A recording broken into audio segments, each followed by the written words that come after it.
Hello guys, చూస్తున్నారు కదా, ఇక్కడ కనిపిస్తుంది కదా మల్బరీ ప్లాంట్. ఇది నేను మొత్తం గ్రూమింగ్ చేసేసాను. పైన చివరి కొమ్మలు కూడా అన్ని తుంచేసాను, ఎందుకంటే ఎక్స్టెన్స్ రావాలని చెప్పేసి. ఒక 5 days తర్వాత చూడండి ఎంత బాగా వచ్చేసింది అసలుకి. చూడండి కింద బాగా ఈరో వచ్చేసింది. చూడండి పైన చూడండి, నేను విరిచిన చోటల్లా చూడండి ఇగు బాగా వచ్చేసింది అసలుకి. కింద కొంచెం బట్స్ లాగా కొంచెం కొంచెం ఎగురు వచ్చి బాగా వచ్చేసింది.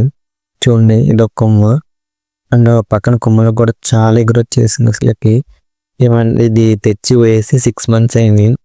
ఏమన్నా పోతే ఏమన్నా వచ్చిందో ఎగురుతో పాటు చూస్తే అసలు పోతే కనపడలేదు.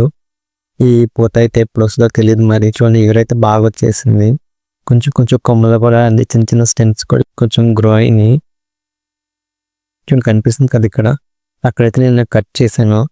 కట్ చేసిన కిందనే ఎగురు వచ్చేసింది బాగా. నాకైతే చాలా హ్యాపీ అనిపించింది. కనిపిస్తుంది కదా మీకు ఇక్కడ. చూడండి ప్లాంట్ మొత్తం బాగుంది. ఇంకా ఎక్కువ కొమ్మలు వస్తే నేను ఎక్స్పెక్ట్ చేశాను, కానీ ఒక 2-3 ఎగురులతోటే ఇంకా స్టాప్ అయిపోయింది. కింద కూడా ఏమన్నా ఉంటాయండి, కింద కూడా ఉన్నాయి, కానీ అవి గ్రో అవ్వకున్నట్లనే ఆగిపోయినాయి. కనిపిస్తుంది కదా ఇక్కడ. చిన్న గ్రీనిష్గా వస్తున్నాయి, కానీ అంతవరకు ఆగిపోయినాయి. ఇది థిక్ గ్రోత్, ఫాస్ట్ గ్రోత్ అదే కొమ్మ పైన అట్లనే గ్రో అవుతూ ఉంది. మిగతా అసలుకి ఏం రావడం లేదు. చూడండి కొమ్మలు ఈ కట్ చేసిన తర్వాత అయితే బాగానే గ్రో అయ్యండి. ఎగురు కూడా బాగానే వచ్చేస్తుంది. ఇప్పుడు ఏమన్నా పోతే ఏమన్నా వచ్చే ఛాన్సెస్ ఉందేమో చూడాలి అసలుకి. ఇది 6 months అయింది వేసి. చూడండి నాకైతే చాలా బాగా హ్యాపీ అనిపించింది. చూడండి చాలా బాగుంది అసలు ప్లాంట్ కూడా. చూడండి ఈ రకంగా ఉంది. ఫస్ట్ ఎలా ఉంది, ఇప్పుడు ఎలా ఉంది. ఫర్దర్ అప్డేట్స్ కోసం నా ఛానల్ సబ్స్క్రైబ్ చేసుకోండి.